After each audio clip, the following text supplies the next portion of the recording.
Hi, I'm Jeff Trotter. I'm the co-founder and chief growth officer at a newly launched organization called Regennabis, firmly putting ourselves right at the heart of sustainable development in the cannabis industry.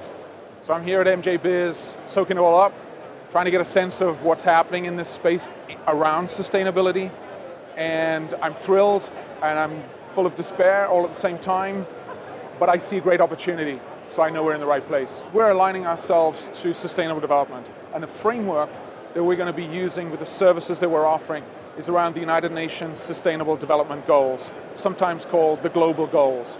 There are 17 integrated high-level goals that are looking at eradicating poverty, getting rid of hunger, doing something around health and well-being, looking at gender equality, looking at water, looking at climate challenges, and then also looking at social justice and the like.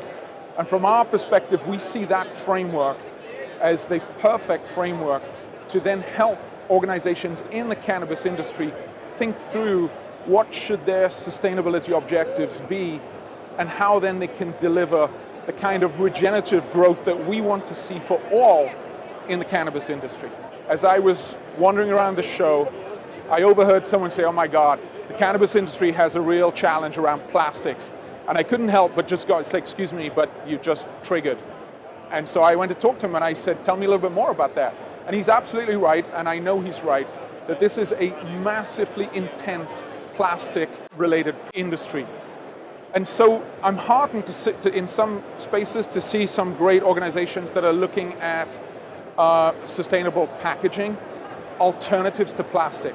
There are some amazing sugarcane waste products that are flat packed, or they can be injection molded pieces. So that heralds some sort of hope, but the challenge that we're going to have is scale.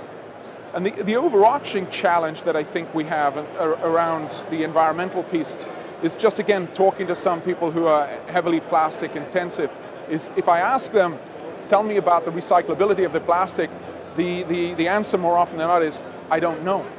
And so it's not so much that they don't care, although perhaps they don't. One of the challenges we have is the education around the environmental aspects. There are so many opportunities, and I think once we start getting many of these organizations aware to that, and it's not to say that they're not, because there are some pockets of brilliance here, and I've seen many. The question is scaling and making sure that that happens quickly.